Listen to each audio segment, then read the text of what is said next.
Et donc, bonjour tout le monde, aujourd'hui, on va faire des réacts sur des reportages sur les furies. Parce que les gens, parce que si déjà si vous êtes tombé sur cette vidéo, si vous êtes de quoi d'être un furie, vous êtes curieux. Et donc, vous savez sûrement que les médias sont pas connus pour bien parler de nous. Alors, on va commencer avec les furies de National Geographic, sorti il y a 9 ans. Je suis un adulte de 24 ans et j'ai un hobby. Je me déguise en chat bleu le week-end.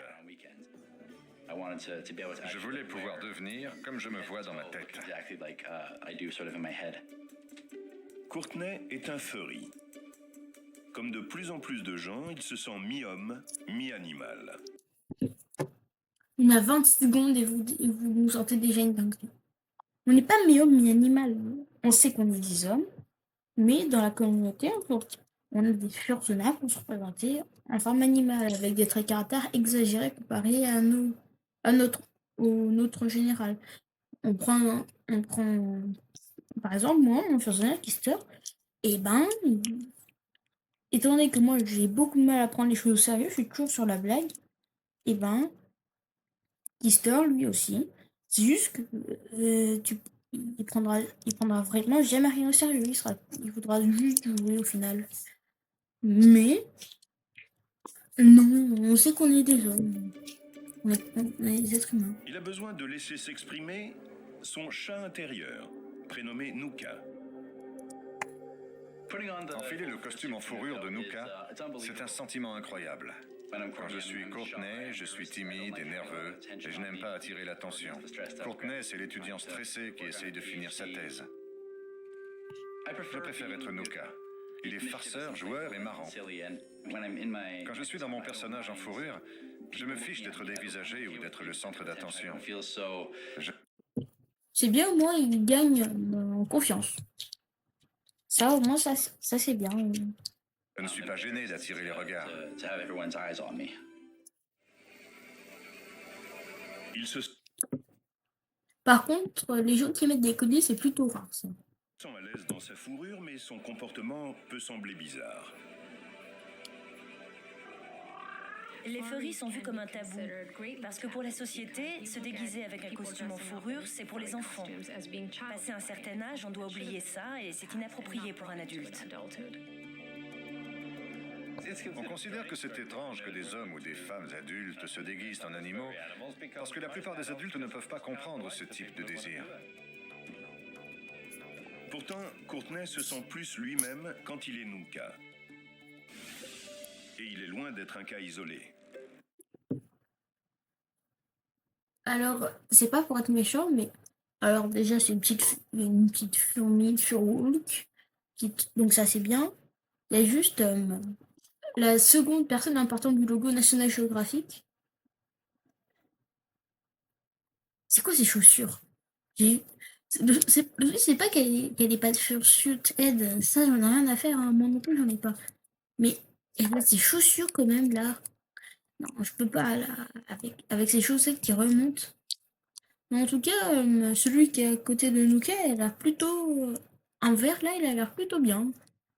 Je sais pas c'est quelle espèce par contre. La communauté des furries regrouperait jusqu'à 1 million de personnes dans le monde. Ça me paraît petit 1 million. Hein. Si vous pensez être un furry et que vous avez l'impression d'être un furry, vous en êtes un. Comme toutes les autres sous-cultures, on se regroupe parce qu'on a une passion commune. Eric appartient à la même communauté que Courtney. Son personnage à fourrure est un hybride, à la fois renard, dragon et plante. Il s'appelle C'est original. C'est vrai qu'en soi.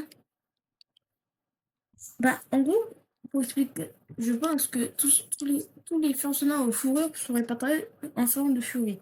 Tous ceux qui ont des écailles sont des scaly. Après, on a aussi des insectes, qui sont juste des insectes. Mais les plantes, c'est même pas un animal. Donc, je vois même pas à quel moment. Après, je peux pas dire que c'est. Je peux pas dire que c'est pas bien. Hein. Au moins, il est très original, ça. Si on va sur Fur Science, ils te parleront jamais de Fur de la plante. Hein. Et donc, ouais, voilà.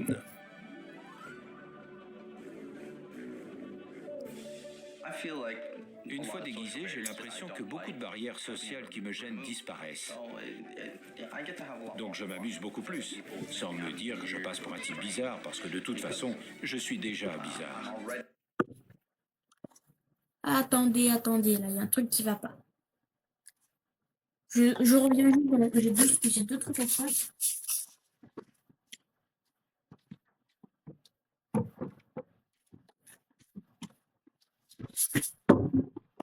Le revoici. Alors, je veux rebondir sur ce qu'il vient de dire. Il a dit, je m'en fiche, les gens pensent que je suis bizarre, de toute façon, je suis déjà bizarre. Non! Il prend les préjugés que les gens lui ont mis sur les furries, il dit oui. Ça va pas aider, là. Pour l'instant, National Geographic, ça allait, là. Mais là, ça vient de déraper, maintenant, c'est bon. Ils ont tout gâché. Non, on n'est pas bizarre. C'est juste... On n'est pas marginaux. Pourquoi cette personne décide d'être furie, prend les clichés et dit oui, les gens, je suis bizarre. Je ne suis pas dans le placard, comme on dit. C'est Al Kane qui est rangé dans mon placard. Mais c'est tout. Beaucoup de gens veulent se Au moins, ils ont l'air de s'amuser. déguiser en furry parce qu'il y a une facette d'eux-mêmes qui ne peut pas s'exprimer quand ils sont en être humain. C'est le moyen d'échapper à une identité dans laquelle ils sont à l'étroit au quotidien.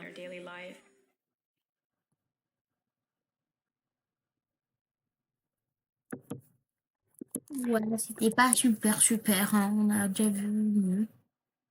Alors, regardons un suivant.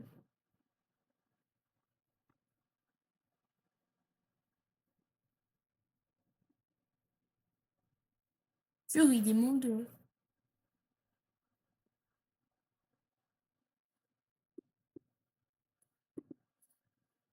Voyons voir qu'est-ce que ça vaut pour l'instant.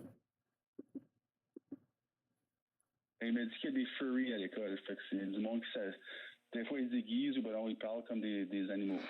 L'école, appelle pas les parents, ils les encouragent. Ils mettent des bols d'eau à terre. Je pourrais pas croire qu'il y a des écoles qui permettent l'installation de litières pour embarquer dans ce jeu-là. C'est une maladie mentale. Ah oui, je sais d'où. Je sais que c'est une maladie mentale. C'est pas ça. Comment vous réagissez quand vous entendez ou vous voyez des propos comme ceux-là? Je dirais que c'est la mauvaise information souvent qui est donnée sur les internets et partout. C'est pas une maladie mentale, c'est un hobby.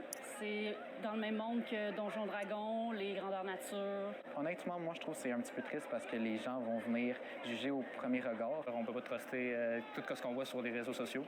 Puis le monde, la majorité du temps, ils regardent ça puis ils font pas plus de recherches. Faut faire la différence entre la culture furry et des jeunes au secondaire qui se mettent à quatre pattes pour faire semblant d'être des animaux. Alors là, ça n'a aucun rapport. Ça me fait juste marrer l'accent québécois. L'accent québécois est juste trop marrant. La culture furry prend un peu ses origines chez les Looney Tunes. Bugs Bunny est peut-être l'exemple le plus célèbre, un animal anthropomorphique. Être furry, c'est avoir un personnage à soi-même. Nous autres, on a préféré faire... Pas obligatoirement, on n'est pas obligé d'avoir un personnage pour être considéré furry. Il faut juste dire soi-même que je suis un furry. Fursona, c'est totalement optionnel, tout comme l'université, tout comme des conventions. Tout ça, c'est juste optionnel. Hein, notre propre personnage, l'interpréter avec les caractéristiques qu'on voulait. C'est combien d'heures, faire un costume de même, à peu près? Hein? Ça va dépendre des designs, surtout. Mais je te dirais, ça peut me prendre 2 semaines pour un costume comme ça. Ça coûte combien, à peu près? La question. Ouais, dans le fond, c'est elle qui l'a fait. Fait que dans le fond, elle m'a chargé, dans le fond, 2200. 2200, OK. Ouais. Il y a des gens là, qui, j'ai remarqué ça sur les réseaux sociaux, notamment, maintenant ça, ils disaient, c'est des affaires de porno, ça, c'est des affaires de fétichisme, nanana, tout ça. Qu'est-ce que vous avez à répondre à ça? Non.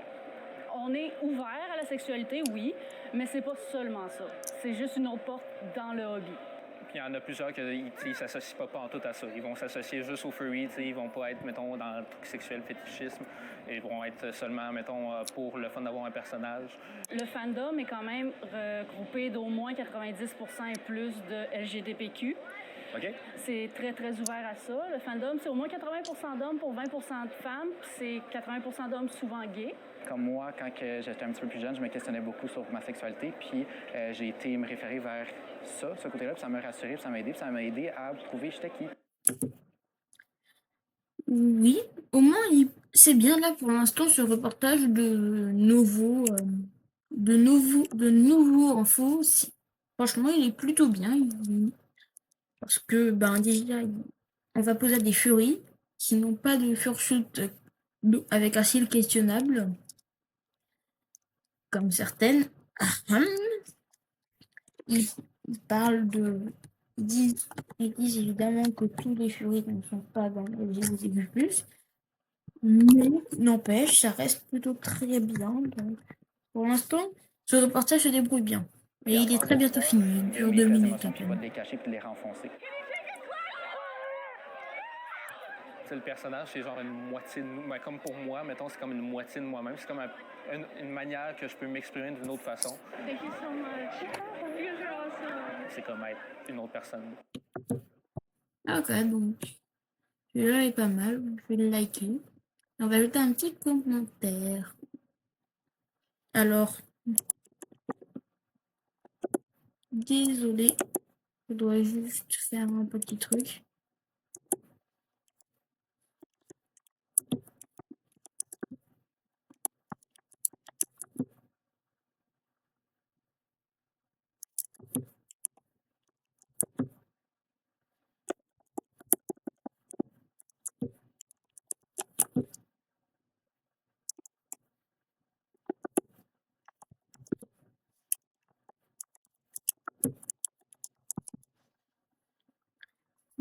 Voilà.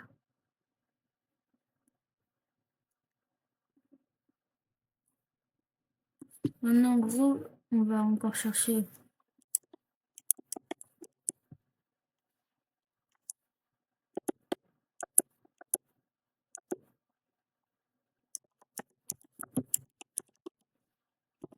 Nous voyons voir.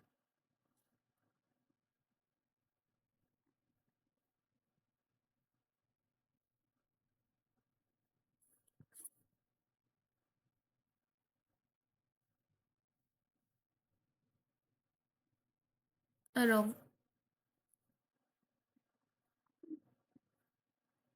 bien regarder celui.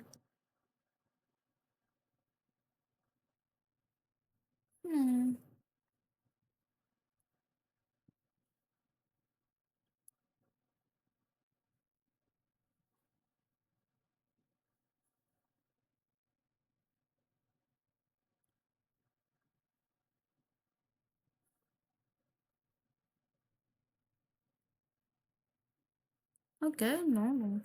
Pour moi, ça me paraît tout pour l'instant. Ben, merci beaucoup pour tout ça et à une plus.